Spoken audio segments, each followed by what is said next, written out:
Hello friends, welcome to my channel. તો આજે princess cut પલ્લાવાળા બ્લાઉઝનું આપણે કટિંગ કરશું.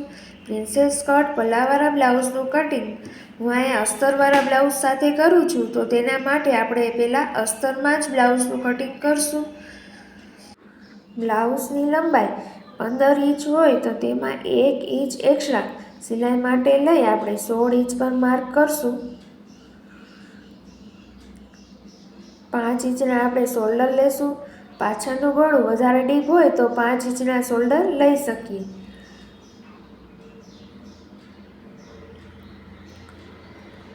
પાંચ ઇંચનો જ હું અહીંયા બાંય ગાળો પણ લઉં છું.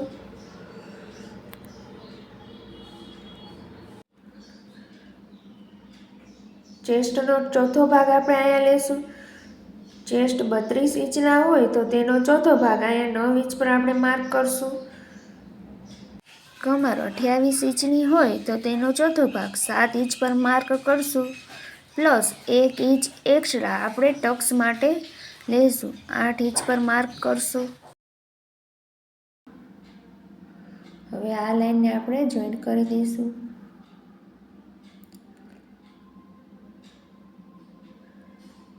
હવે આપણે સિલાઈ માટે 2 ઇંચ અહીંયા આપણે એક્સ્ટ્રા લેશું. અડધો ઇંચ લૂઝિંગ રહેશે અને 1.5 ઇંચ આપણી બ્લાઉઝની સિલાઈ લેશું.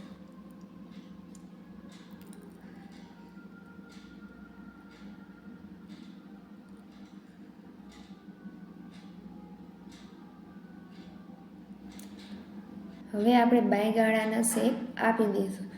બાયગાળાના શેપ આપવા માટે આપણે 1.5 ઇંચ પર આ રીતે માર્ક કરીને રાઉન્ડ શેપ આપી દઈશું.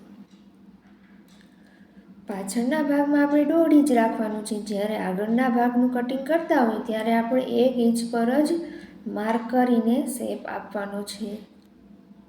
પાછળનો ભાગ આપણો રેડી છે. હવે આપણે તેનું કટિંગ કરી લઈએ.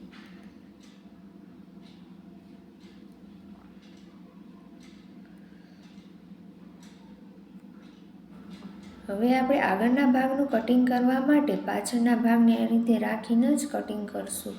તો તેના માટે આપણે આ રીતે આપણે લાઈન દોરી લેશું.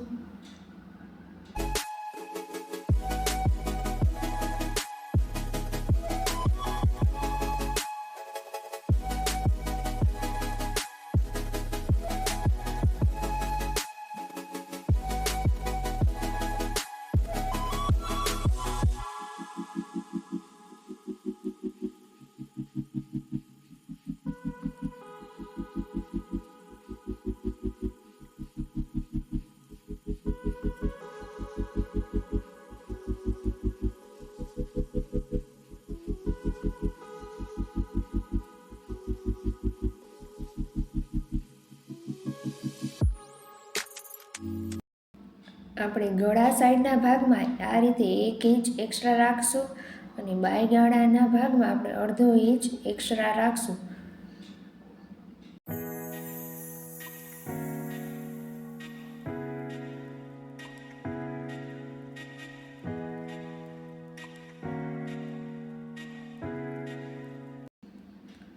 આ રીતે આપણા બાયગાળાનું શેપને અહીંયા દોરી લઈશું.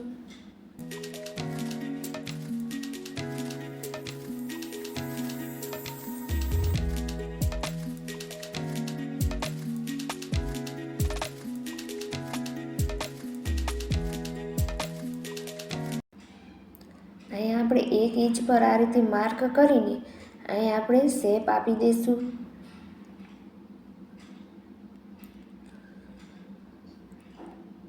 હવે આપણે પલ્લાનું માર્ક કરીએ છીએ તો ગળા સાઈડ આપણે 3.5 ઇંચ પર માર્ક કરવાનું છે. બાયગાળા સાઈડ આપણે 3 ઇંચ પર માર્ક કરવાનું છે. આ લાઈનને આપણે જોઈન કરી દઈશું.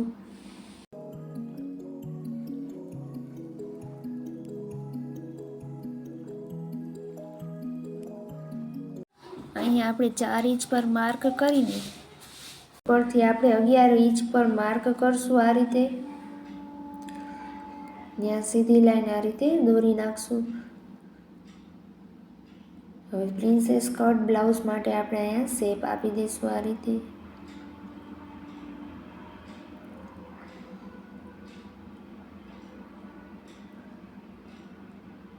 આપણે હવે ગળાને દોરી નાખશું. 2 ઇંચની આપણી પહોળાઈ છે, જ્યારે લંબાઈ હું 5 ઇંચની જ રાખું છું.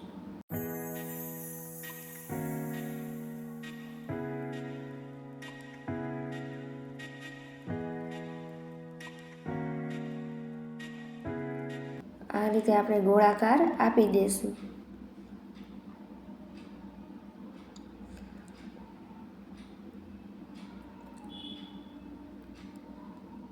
આ રીતે આપણે બંને સાઈડ અડધો ઇંચ સિલાઈ માટે જશે, તેના માટે આપણે આ રીતે કરી દઈશું. પ્રિન્સેસ કટ બ્લાઉઝમાં અહીંયાથી હું કટિંગ કરતી નથી, હું ડાયરેક્ટ અહીંયાથી આ સિલાઈને લઈ લઈશ. હવે હું અહીંયા પલ્લાનું કટિંગ નથી કરતી, ખાલી હું આ પ્રિન્સેસ કટ શેપ આપેલો છે તેનું જ કટિંગ અને ગળાનું જ કટિંગ અહીં કરું છું. જો પલ્લાનું કટિંગ હું અહીંયા કરું તો મારી સ્લીવમાં સાંધો આવે તેમ છે, તેના માટે આપણે અહીંયા ખાલી આટલું જ કટિંગ કરશું. અને પલ્લાનું કટિંગ જો આપણે અહીંયા કરતા હોય તો આપણે નીચે 1 ઇંચ એક્સ્ટ્રા વધારવું પડે.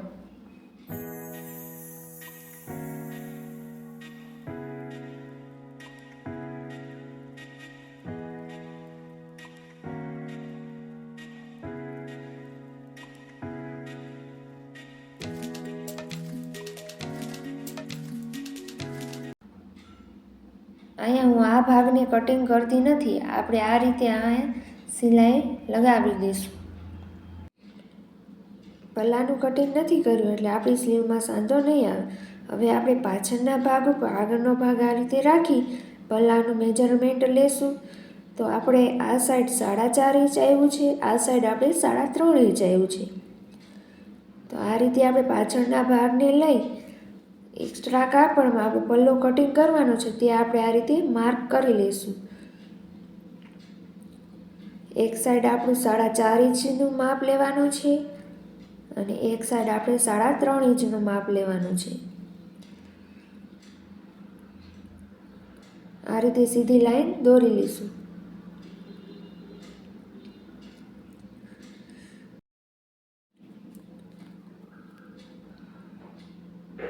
પલ્લામાં આ રીતે શેપ આપી દઈશું.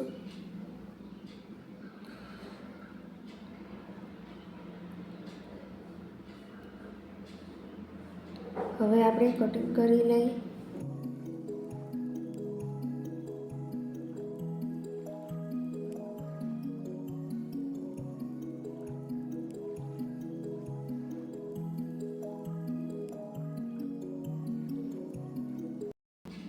પલ્લાનું કટિંગ થઈ ગયું છે. હવે આપણે આ રીતે પલ્લાને માપી લઈએ.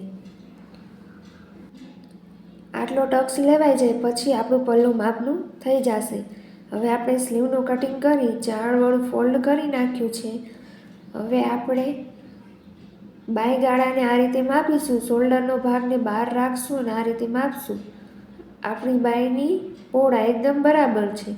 મેજરમેન્ટ કરીએ તો આ 8 ઇંચની પહોળાઈ છે.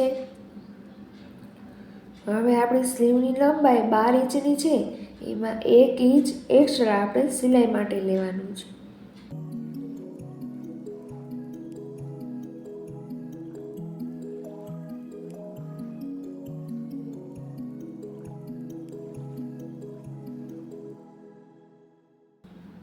હવે ઉપરની તરફ આપણે 3 ઇંચ નીચેની તરફ જવાનું છે અને 2 ઇંચ આપણે અંદર લેવાનું છે. હવે આપણે બાયનો શેપ આપી દઈશું.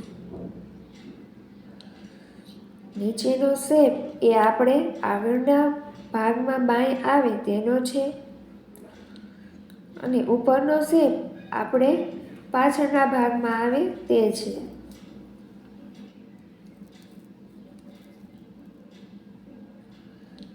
પહેલાં આપણે ઉપરનો ભાગને જ કટિંગ કરવાનું છે. બોટમ અહીંયા 5.5 ઇંચ છે, તેમાં 1.5 ઇંચ પ્લસ કરી આપણે 7 ઇંચ પર આ રીતે માર્ક કરશું અને સીધી લાઈન દોરી લઈશું.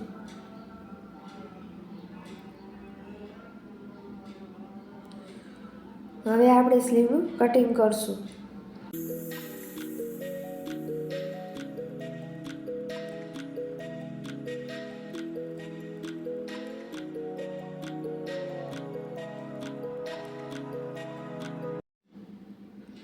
આ રીતે આપણે બે ભાગને ખોલીને આપણે બે ભાગમાં આ રીતે આગળનો શેપ આપી દઈશું.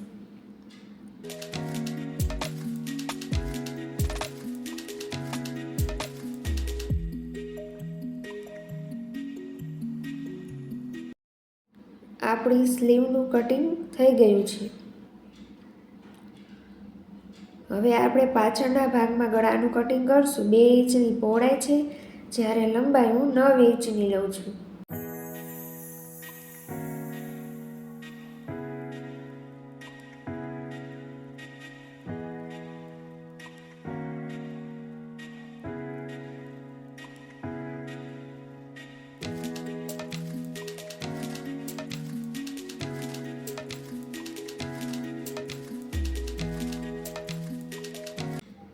આ રીતે હું ગળામાં ગોળાકાર શેપ આપી દઉં છું. સહેજ આ રીતે આપણે બહાર જઈને ઉપરથી પાછું લીટીની અંદર જ આપણે માર્ક કરીને આપણે ગળાનું કટિંગ કરશું. એકદમ પરફેક્ટ ગળું તૈયાર થાય છે.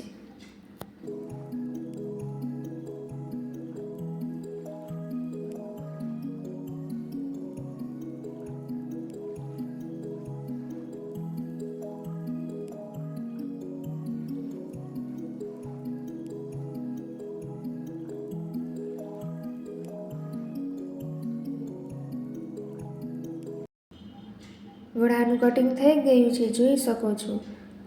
એકદમ સરસ શેપ અપાઈ ગયું છે. આપણું અસ્તરમાં કટિંગ થઈ ગયું છે. હવે આપણે પીસમાં કટિંગ કરી. પીસમાં કટિંગ કરવા માટે મેં 2 વડું ફોલ્ડ કરી લીધું છે આ રીતે. હવે હું આ પટ્ટાવાળા ભાગમાં સ્લીવ રાખું છું. આપણે પાછળનો ભાગ પણ રાખી શકીએ છીએ. હવે પલ્લાને રાખી દઉં.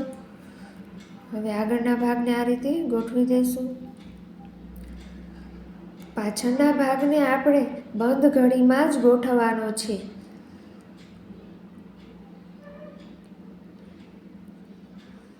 પલ્લાને હું અહીંયા પણ રાખી શકું છું, પણ ત્યાં નથી રાખવાનું, કેમ કે આપણી બધી ડિઝાઇન ઊભી લીટીમાં જ આવે તેના માટે હું અહીંયા પલ્લાને આ રીતે રાખું છું.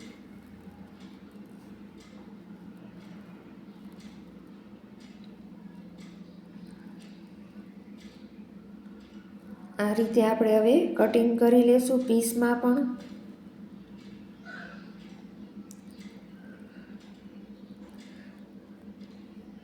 અહીં હું ગળાનું પીસમાં કટિંગ નહીં કરું, તે હું સીવતી વખતે ઉથલા વટાણે જ કરીશ.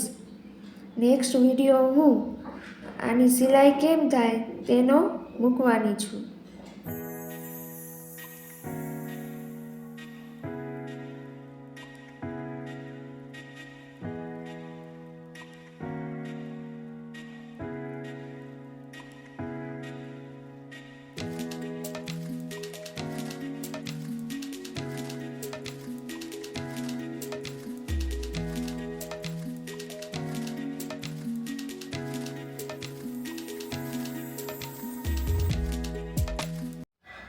તમે જોઈ શકો છો, પીસમાં અને અસ્તરમાં બંનેમાં આપણું એક પણ સાંધા વગર આપણા બ્લાઉઝનું કટિંગ એકદમ પરફેક્ટ રીતે તૈયાર છે.